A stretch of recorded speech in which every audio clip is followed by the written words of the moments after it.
Put on your hair. Sleep in your head. Don't. Wanna find you. You're not going anywhere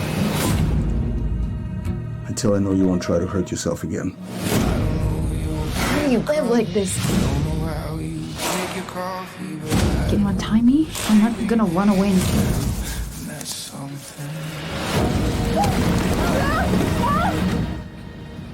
So that was part of the trailer for the new drama Wild Silence. The series follows Camilla, who wakes up in a remote wilderness cabin after being rescued from a suicide attempt by Jack, a reclusive man grieving the loss of his wife. The two then form a cautious bond as they navigate isolation together. The series stars ballroom dance champion Maks Chmerkovskiy making his leading man debut, but the series is also making headlines for another reason. And so for more on that, Maks joins us now live. Maks, good evening. Thanks so much for joining us here on the Live Zone Prime Time. This is great awesome. to see you. This is awesome. Good evening. Thanks for having me. This is an amazing entrance. So we try. Intro. No, it's new for me. It's my first introduction in a leading man role. I'm just humbly saying that this is still new, but I'm a big fan of the genre. It was a great opportunity to be part of something that is the way we are consuming medium nowadays. You know, it's a vertical format, but not just by turning the phone, but by creating something for that type of visual. You know, and so that was very interesting to be a part of, to understand technologically what that is, where it's going, and also to be a part of the first of that type of vertical that is, you know, it's written different, it's not frowned upon, it's an entrance into a broader, you know, movie experience than what it used to be. Right. Now, let me ask you this. So you mentioned it is different from how it's written. As an actor, getting into a role like this, which again, I mean, I was getting a little scared and tense watching that trailer there. When you talk about getting into a role like this, it's vertical, it's pretty close up. How does that change how you as an actor get into a role like this and embrace the character? Are there certain ways you tell the story that are different to get it to a vertical? Or is it still very similar to, you know, more of a widescreen approach? I mean, so for purists, actors nowadays, verticals were like, if you're going to talk about the beginning days of soap operas back in the day. Yeah. You know, it was also frowned upon. It was also kind of like cheapened medium. It's not what you want to be a part of. And so most of the Hollywood is stayed away from it up until now. But vertical has proven itself as a space in Southeast Asia and Asian countries. It's viewed by billions of people. And so United States caught wind, obviously studios caught wind, and now everybody's entered that game. And so what I mean is that now, you know, this is something that's with us, and every studio is out there trying to shop for the right type of way to present another vertical. Right. And what I meant is that up until this particular vertical, Wild Silence was written from the heart. It was written the right way, presenting a story by someone who is proficient and understands the delivery of vertical process. And what I meant is that up until then, the scripts were not very well written. It wasn't something that actors who pride themselves on being that wanted to touch. So I was proud to be a part of something that was prepared in a different way.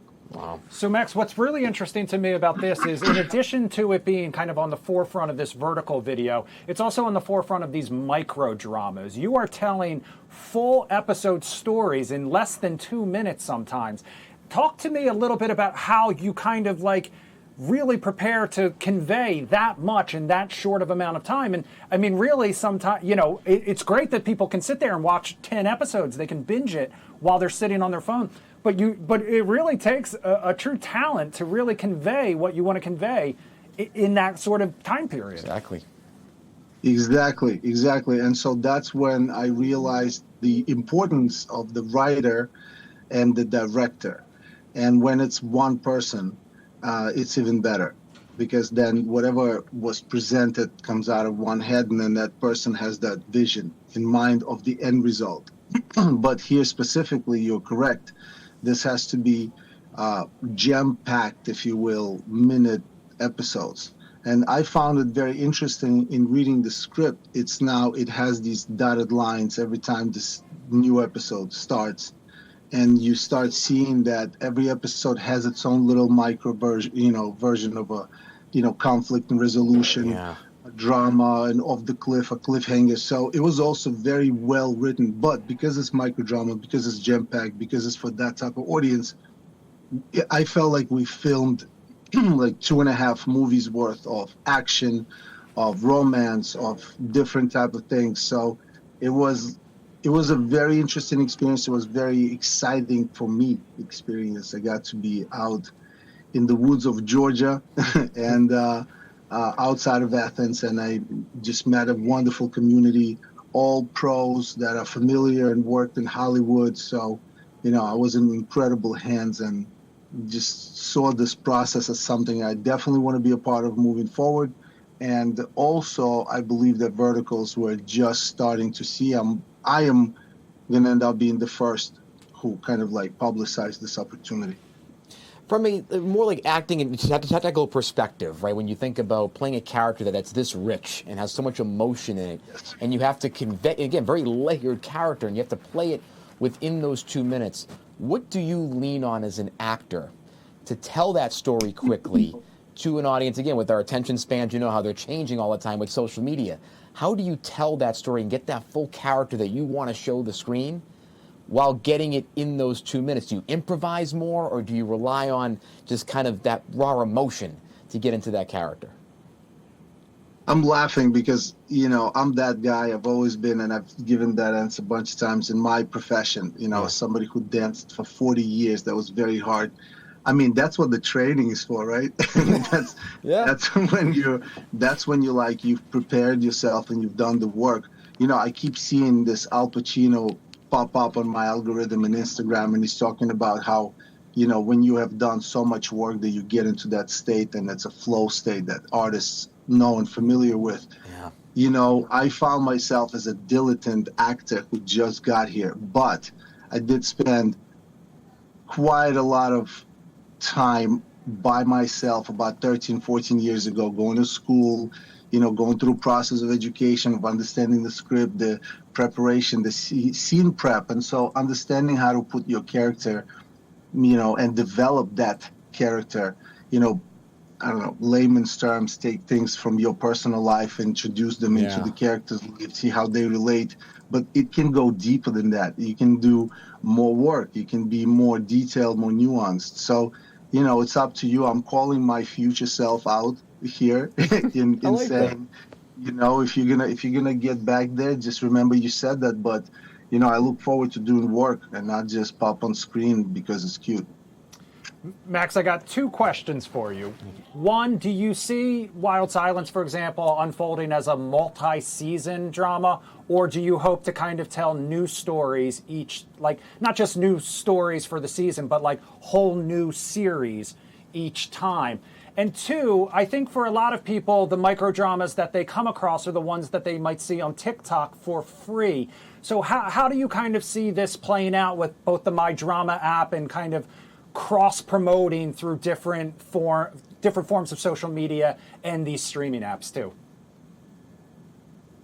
So first of all, as far as Jack and Wild Silence, I mean, it's up to powers to be. But if anybody asked my opinion, I would say I would love to come back with Jack. I would love to, revisit that, wherever it's, in the format of series, if it grows into something bigger. But, if it doesn't, we'll do other things.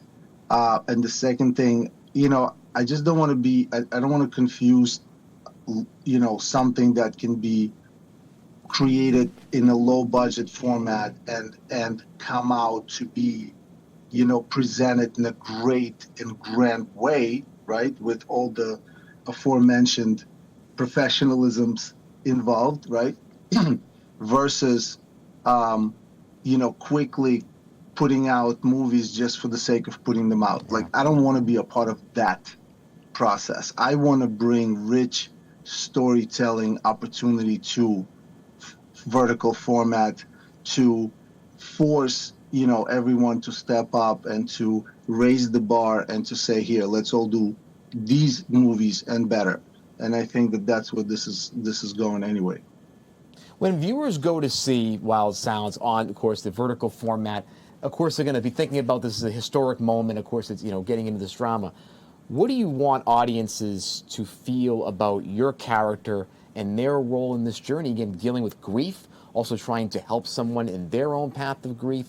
Like, when you look at this character, how do you want the audience to resonate with that character? What do you want them to find as a moral or as a lesson as they really go through this series? Man, I mean, even if the way you bring this up, I take it so seriously, and I want to develop that art of storytelling to that extent. The looking back, I pat myself on the back. I'm not gonna lie. I'm gonna just be like, dude, you did a great job. But I also said, dude, you got a lot of work to do. So what I want people to get out of it is that they were able to step away from seeing Maks from that show and saw a character and went through the storyline with him and did not get distracted, because that would be sort of like what I want to lean into. But the second thing, in terms of all of those things that you said, it was such an out-of-body experience for me to go into this mode and be a part of this process. The fact that we shot in remote sort of area outside of Athens, Georgia, in the woods, you know, helped a lot. There was no traffic, there was no distraction. So you were really able to be in it. I wish that they take out of it that, you know, suicide is not a way out. I wish that they take out of it that, you know, loneliness and choosing to be by yourself in the woods is also not a way to deal with stuff. And, you know, and I wish that they see that there's happy end possible at the end of it all. So, Maks, let me ask you a question. One of my final questions for you is, you know, Hollywood has been pushing the big screen, the biggest screen possible. They have kind of looked down their nose at watching things, whether it's movies or TV shows, on your phone. Obviously, you are on the forefront of this new thing. Have you felt any pushback from Hollywood? Do you feel like they are embracing what you are trying to do? And is there room for both? Yeah, I mean, I believe that we're going through everything that radio went through, and you know, the way we consume those type of mediums. I think, you know, the cinema is still evolving, and I think tech is going to drive that, you know, process, and it's what's driving the process of us turning the screen and making it vertical, you know. But eventually, I believe we're somewhere in the middle. There's going to be a moment where that device comes out that lets us do that thing and watch it this way in that format. My thing is that if you know, my cha-cha is not going to be replaced by AI. I'm sorry. I'm that guy. I don't believe that that's going to take me off stage. That my age is going to take me off stage. You know, it's not for today. I'm still in good shape. As far as acting, you know, there are people that are selling their image and likeness. You know, Ben Affleck's of this world are developing AI, you know, studios that would replace probably half of working force. I'm not sure if that's his goal. I'm just saying, you know, the things happening, but a human element, as far as entertainment is concerned, is never going to go away. It's universal. It's you know, centuries old. It's at the beginning and at the end of us celebrating each other, of us trying to feel things. So I think it's still going to be a human interaction. I don't care which tech you use to watch me, as long as I convey what you want to see. And listen, if I can scratch a surface of our success in Dancing with the Stars, in dance, with my acting, I think I'm going to be a very happy man. One of the things, I'll ask one acting question, then kind of one movie world question. So the acting one is about isolation. You play, of course, a character that's very much in isolation. Both these characters are. But how did you prepare for that isolation, and how did just being in that remote area, being around all this in Georgia, how did that inform your performance as being someone isolated and trying to convey what that feels? I felt that in the content, like how like that was so real. So how did you portray that isolation and give that out to the world? First of all, thank you for saying that you felt that. And secondly, yes, of course, the surroundings helped. I have to mention, again, it's going back to what I said. It's not about, making a movie that's low budget. It's about making low budget look like a movie. And the people that are out there, the production company, Skyframe, I got to give him the props. Alex, who was our co-star, he was the bad guy. He and his team are phenomenal, and these are consummate professionals that have been in movie industry for a very long time. They have notches and notches and notches under their belt. So it's them, who get the flowers. I'm the go stand there and do this. As far as my mental state, I'm very good at being by myself. I have 3 kids, I have a wife. I lead a public life. I'm constantly around people. People are always around me. Right. But when I do get the moments of sort of like professional solitude, I embrace it and I enjoy it. And this was one of those like, oh, damn, I can do both at the same time. Like have some time to myself and also, pull something really needed and professional out of it. That's really cool because, again, having that many people around you, you wouldn't think it'd be that easy, but you made it look really just incredibly effortless. Final question about the industry itself. You mentioned about quality, and you don't want, in the vertical space, for things to come out too much. How do you think the industry can avoid burnout in this format and keep the quality up while still accommodating attention and audience's needs? Again, I believe that just because the stage changes, the way we perceive it, nothing else does. Let me rephrase that. I believe that competition is competition, I come from a competitive world. I mean, this is in my DNA. When I'm 4, I started dancing, and then it turned into competitive professional ballroom dance career. At 24, I retired, joined Dancing with the Stars, competing. I'm outside, and obviously there's something going on, but competing for, a trophy and also for an opportunity to stay in the Hollywood arena, right? So 20 years on that show. Now I'm in acting. Now it's this, and now I'm in the midst of, tech changing the way we consume TV. I don't care, honestly. If it's everybody's an actor now, TikTok gave everybody a platform.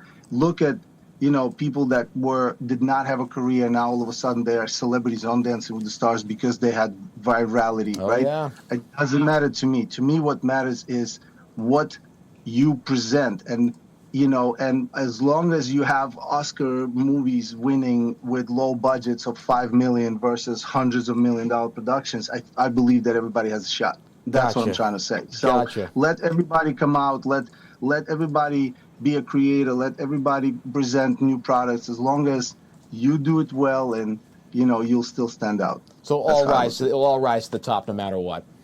Yes, sir. That's how I believe it. Wow. All right, Maks, thank you so much for spending some time with us here on the Live Zone Prime Time, and not only sharing your passion for this new format, but also just opening up people's eyes who may not have even known that something like this existed. Of course, you can catch Wild Silence. You can catch Maks and Wild Silence streaming on My Drama, the My Drama app right now. Maks, thanks again. Good luck. Congratulations. We love to see it. Yes, well done. Appreciate you guys. Thank you so much. All right. We're going to take you back out really live. Cool.